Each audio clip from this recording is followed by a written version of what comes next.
Bonjour, je m'appelle Étienne, je suis coach de 2.0 Nutrition Fitness et je viens vous parler du cross-training aujourd'hui.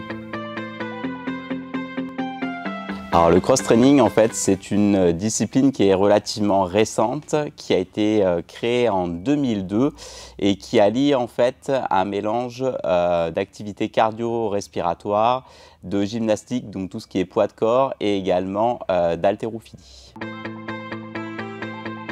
Alors les cours de cross-training en fait ce sont des cours collectifs mais individualisés. En fait ces cours permettent donc d'avoir une émulation puisqu'il y a environ entre 10 et 12 participants. Mais l'intérêt en fait c'est que chaque adhérent est surveillé de façon très précise pour ne pas se blesser. Et au fur et à mesure il y a un correctif sur les mouvements et ce qu'on appelle un entraînement par palier. Donc le but c'est au fur et à mesure de faire progresser chaque adhérent jusqu'à ce que la mécanique de mouvement se dégrade. Et à ce moment-là, on corrige et on redescend éventuellement en poids.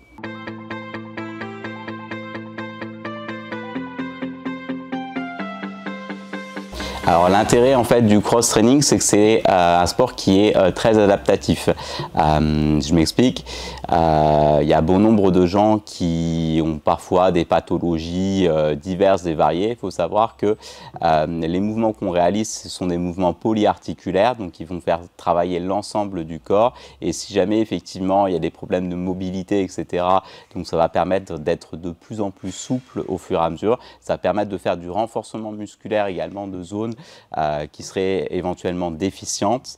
Et si le mouvement ne peut pas être exécuté, on a plusieurs palliatifs qui font que c'est un sport qui peut être pratiqué en gros de 7 ans à 99 ans.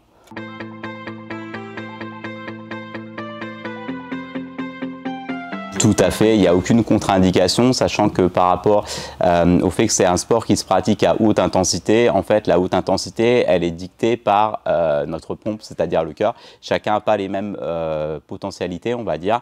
Donc à un moment, quand l'adhérent est dans la zone, on va dire orange, avant de basculer dans le rouge, on va le faire redescendre gentiment en pression et chacun va finir donc à son rythme. Alors effectivement, l'intérêt de cette discipline, qui pour le coup est vraiment un sport à part entière avec des règles, c'est qu'en fait, s'il y a vraiment un esprit de corps où il n'y a personne qui va se juger, en fait, les gens sont là pour s'amuser avant tout et trouver du plaisir autour d'une passion commune. Il faut savoir que le sport les a liés et les a également rapprochés, puisqu'on a énormément de gens qui sont devenus amis à travers le CrossFit. Et le but justement, c'est de mettre en avant ce côté famille et convivial. Alors le cross-training a un énorme avantage en fait, c'est qu'il lie 3 disciplines. Donc tout ce qui est endurance cardio-respiratoire, tout ce qui est gymnastique et exercice poids de corps, mais également tout ce qui est haltérophilie. Donc pourquoi c'est intéressant? Parce que ce sont des mouvements qui sont d'une part polyarticulaires, donc qui vont faire travailler toutes les articulations et tous les groupes musculaires à la fois. Donc ça permet un gain de temps au niveau des séances qui sont beaucoup plus courtes par exemple qu'une séance de musculation. L'intérêt également du cross-training par rapport à la musculation, c'est que on va chercher en fait la performance plus que l'esthétique, c'est-à-dire qu'on va développer vraiment beaucoup la force, vitesse et la puissance.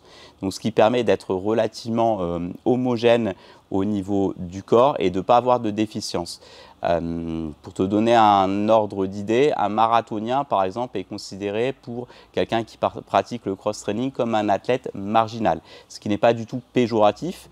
En fait, si tu veux, le marathonien, l'intérêt qu'il aura, c'est qu'il sera très très fort en endurance.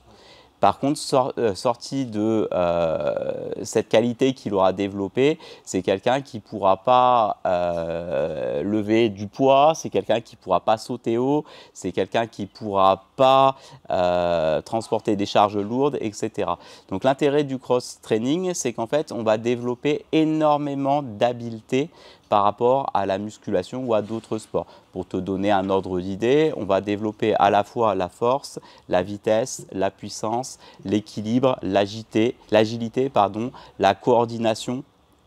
Donc c'est quelque chose qui fait que l'adhérent du cross-training se rapproche un petit peu, c'est une image mais du décathlonien, à savoir donc qu'il ne va pas être très fort dans tout, mais il ne va pas avoir de faiblesse en fait. Donc ça c'est un gros intérêt par rapport à ce sport, contrairement à la musculation.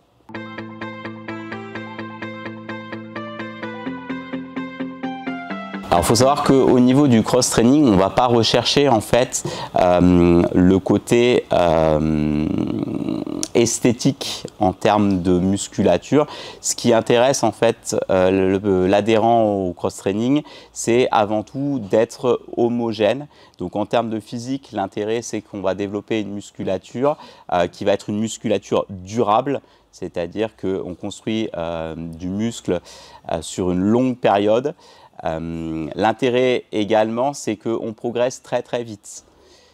Je ne te cache pas que les 3 premières semaines sont relativement compliquées parce qu'on va faire travailler énormément de muscles que les gens n'ont pas l'habitude d'utiliser. Passer ces 3 premières semaines et passer le fait qu'ils aient pris le pli et le rythme, en fait, il n'y aura plus du tout de courbatures et autres.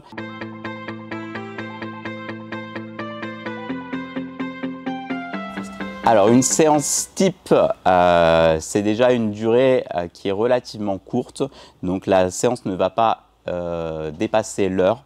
Alors quel est l'intérêt? Il faut savoir qu'au-delà de 45 minutes, physiologiquement, faire du sport avec notamment des charges, ça n'a aucun intérêt. Au contraire, on risque de se blesser. Donc, au niveau de cette séance qui va durer 1 heure, il va y avoir tout d'abord 5 minutes d'échauffement. Le but, ça va être, c'est un échauffement donc cardiovasculaire, de faire monter progressivement la température corporelle pour préparer donc le cœur justement à des activités à haute intensité. Passer cet échauffement cardiovasculaire, on va faire un échauffement articulaire qui va prendre lui également 5 minutes. Donc on va échauffer tous les muscles et toutes les articulations du corps à travers notamment des assouplissements. Ensuite, il y a ce qu'on appelle des skills, c'est-à-dire qu'en fonction du circuit training qui aura été prévu le jour, on va revoir ensemble la mécanique de mouvement et on va surtout adapter les charges à chaque adhérent. Donc une fois que la mécanique de mouvement est correcte, on va charger les barres, regarder ce que l'adhérent peut ou ne peut pas soulever et en fonction de ça, le circuit training va commencer. Donc ça peut être un circuit qui va durer entre 20 et 30 minutes. Ça peut être également un nombre de tours à effectuer. C'est quelque chose qui peut s'effectuer le plus rapidement possible. Un nombre de répétitions donné. En fait, à chaque jour, on va retrouver un entraînement différent. L'intérêt également est de casser les routines. C'est-à-dire que comme il y a 365 jours dans l'année, il y aura 365 entraînements différents, ce qui permettra justement au corps de ne pas s'adapter. Et c'est là qu'on va avoir des gains beaucoup plus rapides qu'autour de la musculation traditionnelle.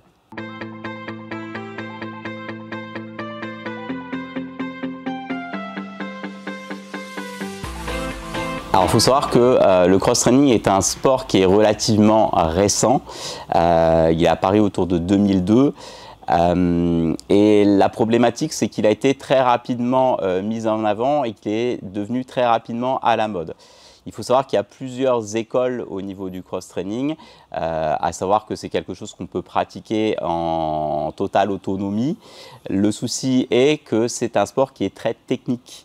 Donc partant du principe qu'il est très technique, il faut effectivement avoir une bonne mécanique de mouvement, notamment sur tous les mouvements qui utilisent des charges lourdes et donc des barres. Et là, il n'y a pas de miracle en fait. Pour avoir une bonne mécanique de mouvement, il faut être coaché et il faut être entraîné. Partant du principe que vous entraînez avec un coach qui a été formé donc à cette discipline, une des chartes justement de votre coach, ça va être la sécurité. C'est-à-dire que lui, tant que vous n'aurez pas acquis justement cette mécanique de mouvement, il ne vous lâchera pas sur des charges lourdes. Donc en termes de blessures, si c'est bien fait, il n'y a absolument aucun souci. Au contraire, c'est quelque chose qui va permettre notamment sur une population vieillissante ou sur des gens qui ont des pathologies diverses et variées, de récupérer de la mobilité et ça c'est très intéressant. Donc bien encadré, c'est un sport qui est totalement sans risque pour l'adhérent.